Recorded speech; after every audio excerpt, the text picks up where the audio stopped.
மக்களே, எல்லாம் எப்படி இருக்கிறீங்க? நான் நல்லா இருக்கிறேன். 10 நாள் லீவ் இருக்கிற மக்களே. வேலைன்னு போய் வேலை செஞ்சு என்னாச்சு, திடீர்னு ரொம்ப உடம்பு வீக்காக இருக்குது, ரொம்ப முடியாமல் இருந்துச்சு, பலவீனமாக இருந்துச்சு. அதனால் ஹாஸ்பிட்டலுக்கு போனேன். திடீர்னு ஹாஸ்பிட்டலுக்கு போனால் ப்ரெஷர் ஏறிக்கிட்டே இருக்குது, பயங்கரமாக ஏறி இருக்குதுன்னு சொல்லி திட்டுறாங்க. திட்டிட்டு ப்ரெஷர் என்ன இவ்வளோ ஜாஸ்தி வச்சுருக்குறீங்க, நீங்கள் அட்மிட் ஆகிடணும்னாங்க.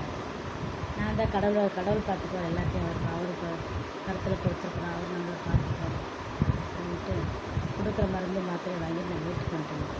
வீட்டுக்கு வந்து நைட்டு சாப்பிட்டுட்டு மறுபடியும் ரொம்ப பலவீனமாக இருந்துச்சு. காலையில் இருந்துச்சு சந்தைக்கு போகலான்னு போனால் என்னால் நடக்கவே முடியல, ரொம்ப தலை சுத்தலாகி ரொம்ப விடினஸ் ஆகிடுச்சு.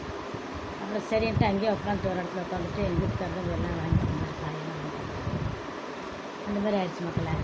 ப்ரெஷர் குறைக்கிறதுக்கு என்ன சாப்பிட்டா சரியாகும்னு கமெண்டில் தெரியப்படுத்து மக்களை. எல்லாம் நீங்கள் தான் இன்றைக்கி நீங்கள் பார்க்குறீங்க. நல்லவங்களும் இருக்கிறீங்க, கெட்டவங்களும் இருக்கிறீங்க. நான் என்னென்னா எனக்கு நல்லவங்க அதிகமாக இருக்கிறீங்க, நீங்கள் லைக் பண்ணுறீங்க, கமெண்ட் பண்ணுறீங்க, அது இல்லாமல் எனக்கு சப்ஸ்கிரைப் பண்ணியிருக்கிறீங்க. ரொம்ப நன்றி மக்களை. உங்களோட ஆதரவு தான் எனக்கு எப்பயுமே வேணும். என் மரண பரியந்தம் உங்களோட ஆதரவு எப்பயுமே என்னோட கூட இருக்கணும் மக்களை, எனக்கு துணையாக இருக்கணும் மக்களை.